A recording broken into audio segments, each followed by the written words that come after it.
Oh, what about you? In the guys' day, we have a Volvo S60 T3.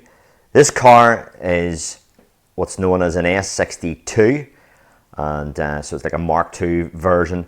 And 2011 on was an S62, so the ones previous to this might be a bit different.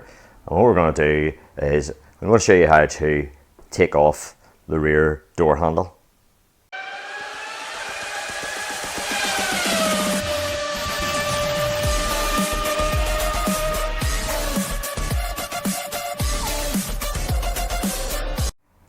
Well, you might think this is an easy enough, straightforward job. What the hell is he showing us that for? But this particular model has a trick up its sleeve. Some Volvos, it's easy enough, straightforward enough. But this one here, there's a wee trick that you need to know. Otherwise, you're going to struggle. And possibly break something. So we'll get this door open. So I'm going to show this wee bit here because this car is actually in for central locking fault. But I thought I would record this wee bit and show you how to take this door handle off.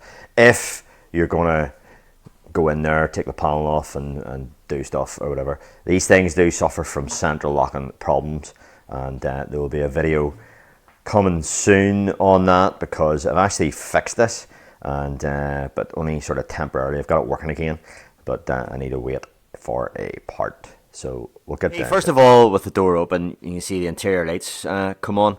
Now, in this particular model, they'll switch off after a couple of minutes, but just as good practice, it's maybe worthwhile just locking the door and letting the car think that the door's locked, you know. Save the battery. So first of all, in behind this door rubber, there's a wee hole, and this is pretty standard stuff. Somewhere it'll be opposite where the handle is. If we'll have a wee look, it's hidden in behind the rubber. There we go. There she blows, and we get a good long thin T25 Torx, and we'll put that in there, and we'll find where it goes in. So you need to go in this very sort of horizontally, and it is quite difficult to locate it sometimes, but you might have to shine a torch in just to see where it is, give you an idea, and there it is. We've located it, and that's grand. First of all, what we want to do is turn this anti-clockwise. It's probably about 4 times, and just till it stops. So there we go. That's it stopped. Get our rear trim piece off. So we have plastic spudger, so as not to mark the paintwork. We just gently prise on this, and we'll get it out. So it just pulls out like that. So that's held in with that hole there. So we've retracted a bolt out of that hole, and that allows that to come out. Now, on some Volvos with a very similar style of door handle, all you have to do is pull this handle back, so that direction there, so back the way, like that, and it goes clunk, and then it'll come out of its recess, and then you can move it out. But in this particular model of Volvo, that won't work. You'll break it if you try to do that, you know. So there's a wee trick in here, and I'm going to show you what it is. And what you have to do is you have to wind this back in again. So you screw this back in again until it stops. And this is the thing that nobody seems to know about. But anyway, so when we pull the door handle now and pull it back, it will come out like so. So I'll maybe try and get you a shot to see what's going on there. So here we can see that screw that holds the trim piece in, the rear trim piece in. And if I screw it back out again, you can see that screw there moving out. And that's the thing that releases your trim piece, where there would normally be a door, a lock, a key lock. So we'll screw that back in again. And that's fine. But on a lot of cars, that's really all that screw piece does. But in this car, it does. It serves a second function. If we look at it from this angle, we can see these two aluminium spuds here, and we'll screw we'll screw the Allen key or the Torx key again, and we can see that they move in and out as well as the screw. The torch down in at this angle, we can see down there, it's another part of the same aluminium retainer. So if I turn the screw that's in the door slam backwards,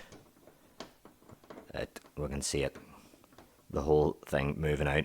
And this is the lower piece, and then there's an upper piece as well that you just can't see. So when you have the screw turned anti-clockwise to get this piece out, that locks that in place and prevents your handle from coming out. So that's why you have to turn it back in again. So, or unscrew it out again. Yeah, so that then will prevent the handle from coming out. So you need to give it retract it there again, and then your handle can come back in again.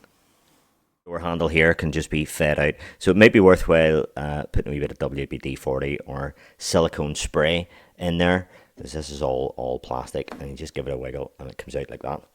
So to get it back in again, then we'll follow the same sort of principle, and you sort of let it guide itself in like that.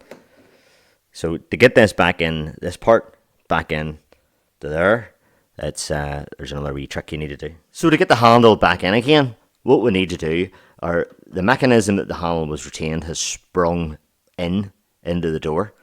So we need to hold it out for ourselves, and we need to hold it right out with a hook or a pick tool. And you need to hold it out a good with a good bit of tension, and screw our retaining mechanism in, and that then will hold that in place for us. So that is now held out with this mechanism. So what we're going to do is offer our handle back in again there, and that should go into position. That mechanism then will release that. I'm just screwing this, and that's us back in again. So that's our handle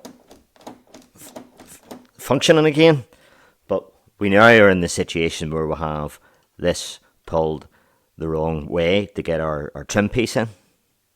So clearly we need to unscrew this again, and allow that to come back out, and that's fine. And we'll just grab our trim piece, and it'll just slot in the best. I might need to pull the handle out a wee bit to do that. That's in the best, and then it's just a case of tightening it up. Tighten that up again.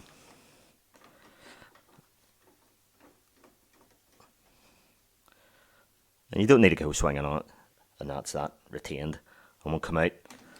So we'll have a functioning door handle again. We'll just remove our Torx key. We'll reset our door lock. So you either pull the outdoor handle or the inner handle to reset this. That's it. That's us. Now, so seems a quite simple job there with that, but you know, if you didn't know that mechanism, there's two wee prongs, and that goes in and prevents this part of the handle from coming out. If you didn't know that, you know, you'll end up swinging in that and breaking it, and it's very expensive door handle, and you know, your customer will think that you come up the lagging in a bubble or something. But yeah, as I say, some of the Volvos don't have that wee two hook feature in addition to the screw. It's all one part, so there's a screw in the end of it, and then it splits into like a U shape, and it serves two functions, the wee screw that's in the door slam. So there you go. Hope that helps. I don't think there's anywhere in the internet that'll tell you that, but there is now. All the way.